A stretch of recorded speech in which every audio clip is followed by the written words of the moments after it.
જય શ્રી કૃષ્ણ મિત્રો, કેમ છો? મજામાં ને? આજે આપણે બનાવીશું રક્ષાબંધન સ્પેશિયલ મીઠાઈ. આપણે આ રક્ષાબંધન સ્પેશિયલ મીઠાઈ બનાવવા માટે આપણે લીલા નાળિયેરની બનાવીશું.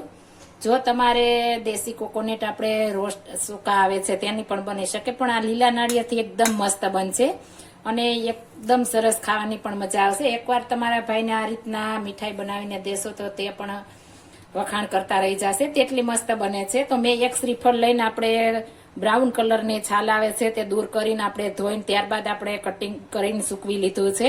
આપણે સૂકવવું જરૂરી છે એટલે એકદમ સરસ અને ફટાફટ બની જાય તેવી આપણે મીઠાઈ બનાવવાના છીએ લીલા નાળિયેરની. તો આ રીતના મેં કટિંગ કરી લીધું છે એટલે આપણે ફટાફટ ક્રશ થઈ જાય, એટલે નાના નાના ટુકડા કરી લીધા છે. તો હવે તેને આપણે ક્રશ કરવાનું છે. એક મિક્સર જાર લઈ લેશું, તેમાં આપણે બધું શ્રીફળ પહેલા ક્રશ કરી લેવાનું છે. ત્યારબાદ આગળની પ્રોસેસ કરીશું. તમે એક એક ટીપ મારી ફોલો કરજો. આ રીતના ટોપરું નાખી દીધું છે અને ભેગી આપણે ખાંડ પણ નાખી દેશું અને એક ઇલાયચી નાખી છે. જો તમે ઇલાયચી ન પસંદ હોય તો સ્કીપ કરી શકો છો. આપણે 1/4 કપ, એક શ્રીફળમાં 1/4 કપ આપણે ખાંડ નાખી છે. તમે સાકરમાં, ગોળમાં ગમે તેમાં બનાવી શકો છો તો પણ મસ્ત બનશે. હવે આને આપણે એકદમ ક્રશ કરી લેશું. સરસ આપણે સરસ ક્રશ થઈ ગયું છે. આ રીતના ક્રશ કરી લેવાનું છે. હવે તેમાં આપણે 1/4 કપ દૂધ નાખી દેશું. ફૂલ ફેટ લેવાનું છે એટલે આપણે એકદમ માવાની ફ્લેવર આવે અને ટેસ્ટ પણ મસ્ત આવે. એટલે આપણે વરી ફરી આપણે ક્રશ કરી લેવાનું છે. આપણે સરસ ક્રશ થઈ ગયું છે. હવે આપણે 10 રૂપિયાનું આપણે મિલ્ક પાવડર આવે છે તે આપણે 10 રૂપિયાનું પેકેટ નાખી દેવાનું છે. એક શ્રીફળમાં આપણે એક પેકેટ નાખીશું તો પણ મસ્ત બનશે. આપણે આની સાથે આપણે ક્રશ કરીશું તો એક પણ લમ્સ નહીં રહે અને બનશે પણ મસ્ત. એટલા માટે આપણે એક પેકેટ નાખ્યું છે 10 રૂપિયા વાળું. અને જો તમારી પાસે ન હોય તો તમે મલાઈ પણ નાખી શકો છો. આપણે મલાઈનો પણ ઉપયોગ કરવાનો છે પણ તે આગળ આપણે જોશું. હવે આને આપણે સરસ એકદમ ફાઇન ક્રશ કરી લેશું. આપણે આ રીતના સરસ ક્રશ કરી લેવાનું છે. આપણે એકદમ સરસ થઈ ગયું છે. આપણે એક પેન લઈ લેશું. આપણે નોનસ્ટિક લેવાની છે એટલે તળિયે ચીપકે નહીં. જો ન હોય તો જાડા તળિયાવાળી લેવાની છે. 1 ચમચી આપણે ઘરનું દેશી ઘી લઈ લીધું છે. આપણે ઘી મેલ્ટ થાય એટલે આપણે જે નાળિયેર ક્રશ કર્યું છે તે નાખી દેવાનું છે. આપણે શાઇનિંગ માટે ઘી નાખીએ છીએ. જો તમારે ઘી ન ખાતા હો તો સ્કીપ પણ કરી શકો છો. આપણે આમાં ઘી 1 જ ચમચીની જરૂર પડશે, વધારે નહીં પડે. હવે આપણે સરસ આપણે આને તળિયે ચીપકે નહીં એનું ખાસ ધ્યાન રાખવાનું છે. એટલે સતત આ રીતના આપણે પેન છોડવા માંડે અને ડો જેવું થઈ જાય ત્યાં સુધી આપણે ચૂલે રહેવા દેવાનું છે. અને જો તમારે મીઠાઈ કેસર કરવી હોય તો તમે આ સમયે કેસરના તાતણા નાખી શકો છો. મને કેસરની ફ્લેવર પસંદ નથી એટલે મેં સાદા કર્યા છે. તમે કેસર પણ નાખી શકો છો. એકદમ સરસ આ રીતના આપણે ચલાવતા રહેવાનું છે. આ રીતના આપણે હલાવતા રહેશું એટલે 5 થી 7 મિનિટમાં આ રીતના ડો જેવો તૈયાર થવા માંડશે. હવે આ સમયે આપણે ગેસની ફ્લેમ ધીમી રાખીશું અને 1 ચમચી આપણે ઘરની મલાઈ લેશું. આપણે દૂધ ઉપર જે જામીન આવે છે તે નાખી દઈશું અને સરસ મિક્સ કરી દઈશું.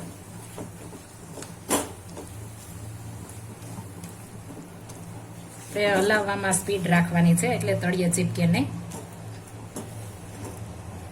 આપણે આ મીઠાઈ બજારમાં ઘણી મોંઘી મળતી હોય છે તો આપણે ઘરે બનાવી હોય તો આપણે 100 રૂપિયામાં ઘરે 1 કિલો મીઠાઈ થઈ જાય છે. આ રીતના આપણે ઘરે બનાવીશું અને બજારમાં આપણે ઘણી મોંઘી મળતી હોય છે, 700-800 કિલો હોય છે. તો આ રીતના બનાવીને આપણે ઘરે બનાવીશું તો એકદમ ઓછા ખર્ચમાં અને નેચરલ આપણા ઘરની વસ્તુ. અને આ ઠાકોરજીને પણ તમે ધરાવી શકો છો આપણે ઘરે બનાવેલું હોય એટલે. જો ઠાકોરજીને ધરાવવા તમારે બનાવવું હોય તો મિલ્ક પાવડર ન નાખતા હોય તો આપણે દૂધ અને મલાઈ થોડી વધારે નાખવાની છે. આપણે વધારે ઘીની જરૂર નહીં પડે. આપણે મલાઈ નાખી છે એટલે ઘી છૂટું પડવા માંડશે. એટલે આપણે શેકવા માટે જ 1 ચમચીનો ઉપયોગ કરવાનો છે.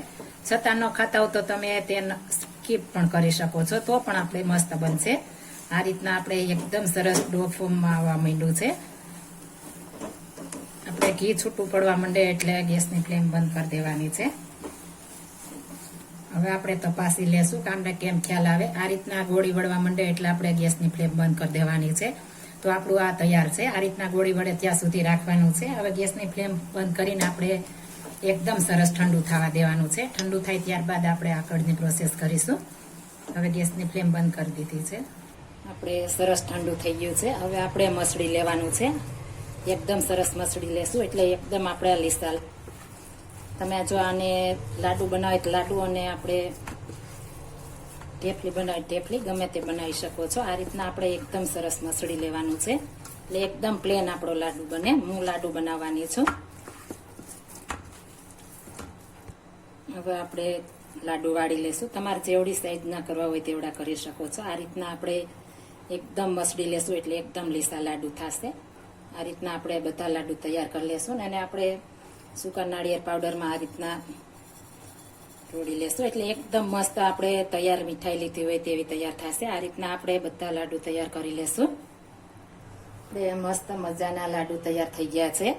તમે કોઈ પણ કલરનો યુઝ કરી શકો છો અને ન કરવો હોય તો પણ ચાલે. આ રીતના આપણે ડિઝાઇન કરીશું તો ન ખાતા હોય તેને પણ મજા આવે ખાવાની, તેટલી મસ્ત આપણે આ બને છે. તો આ રીતના આપણે સરસ આપણે આ ફ્રૂટ કલર આવે છે તે છે. જો તમારે કેસર ખાતા હો તો કેસરનું પણ આપણે આ રીતના કરી શકીએ છીએ. તો તમે કેસરનું કરજો, પણ મારે કેસર પસંદ નથી એટલે મેં ફૂડ કલર આવે છે આપણે તૈયાર તેથી કરું છું. પિસ્તાની કતરણ.